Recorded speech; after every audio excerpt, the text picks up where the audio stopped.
Sampath Reddy is here with us to talk more about the market environment and the approach he's taking at his fund from at the insurance company. Sampath, good afternoon. Thank you very much for your time.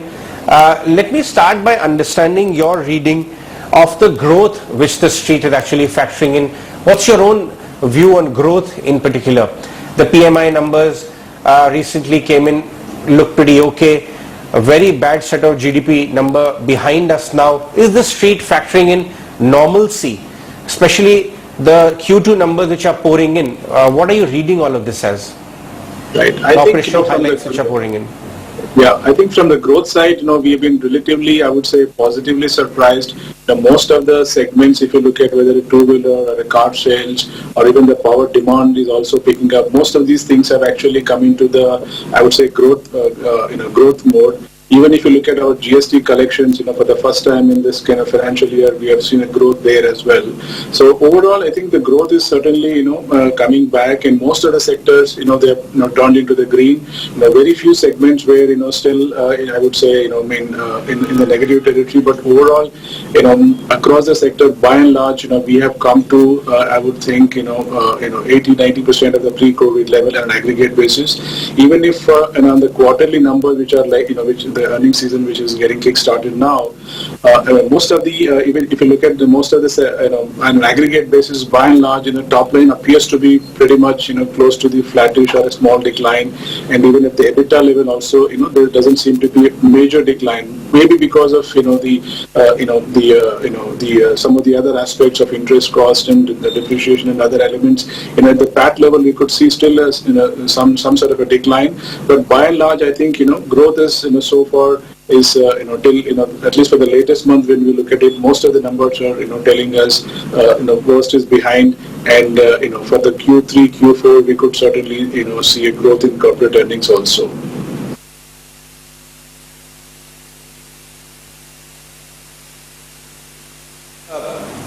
Talk to us how you are analyzing the metamorphosis of some of the erstwhile energy company into technology company. I don't want a stock reaction.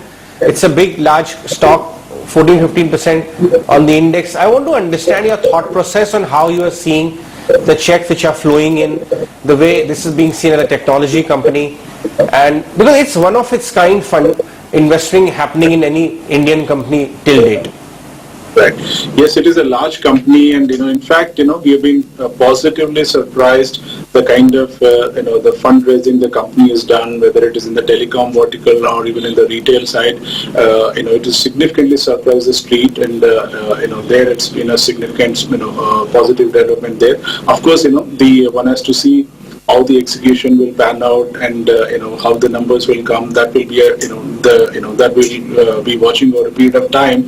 But just the fundraising itself has actually kept the stock doing very well in the last few months, and that's, I would say, it's a huge positive surprise. The kind of deleverage the company has been able to achieve in this last 4 or 5 months, it's, I think, a phenomenal achievement from the management point of view.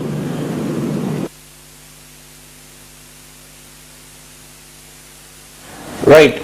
Let's shift focus and talk about construction and cement space, affordable housing. HDFC data, limited data, is not only relevant for NBFC sector but also for affordable housing.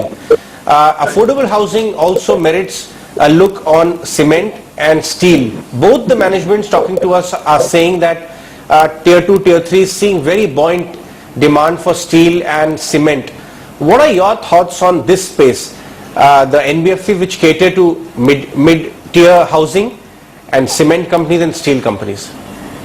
So within that segment overall that you mentioned, we are relatively more positive on the cement sector per se. The companies are, they are good quality companies. Most of the companies' balance sheet is actually, I would say, in a very, very healthy shape, with very little gearing. Most of the companies in that space today, I would say, are actually, cash rich. So that's one. And between the materials, between the steel and the cement, we prefer cement sector for surely, and there the growth demand drivers appear to be much better. On the rural side of the rural housing and the rural construction side, things are improving. So cement is better placed within the two sectors.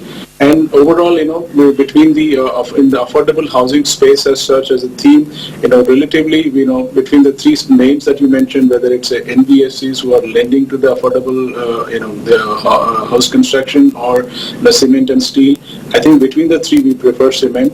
And NBFCs, we're not so much optimistic about the, I would say, slightly somewhat medium to smaller NBFCs. Within the financials, we've been liking the top tier private banks and maybe one or two NBFCs in that space, if at all. But otherwise, most of our investments are in the, the bigger financial, bigger banks, I would say, private banks. And, cement also is a sector we've been liking, more as an affordable housing as well as overall, the rural construction, rural housing, etc. is doing much better. And also the companies in that space are, are very well positioned in terms of, its balance sheet and the quality of the management, etc.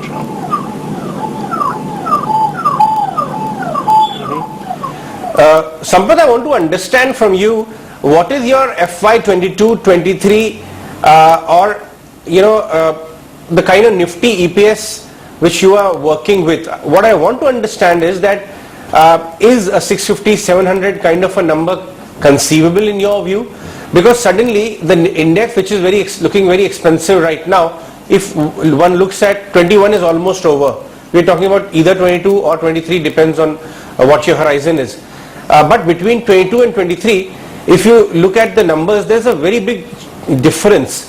So are we missing out on something? Because the consensus is that index is stretched, but the contrary view is that index is already factoring in good recovery, and earnings can recover quite a lot between now and 23. What are your thoughts on valuation of the index and the EPS number?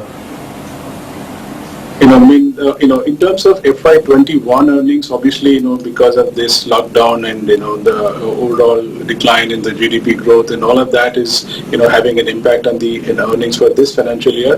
But on FY22, anywhere between 22 and 25% kind of, earnings growth is people are factoring in, consensus estimates are in that range. I think that is very much possible for FY22 earnings growth side.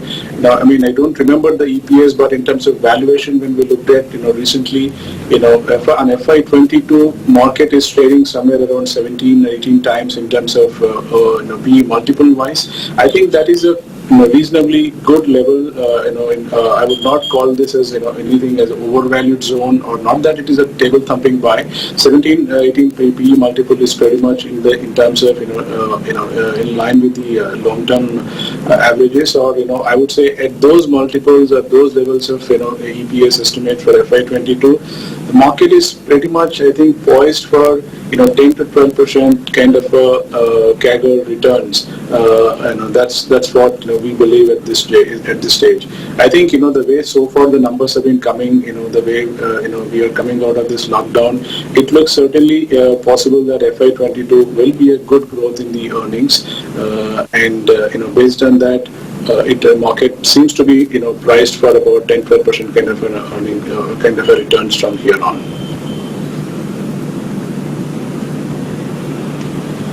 Right. All right, Sampath, we'll let you go on that one. Thanks so much for joining us today with your thoughts on market trend in the environment. That was Sampath Reddy joining us from Pune. But there's another big story which is developing. There is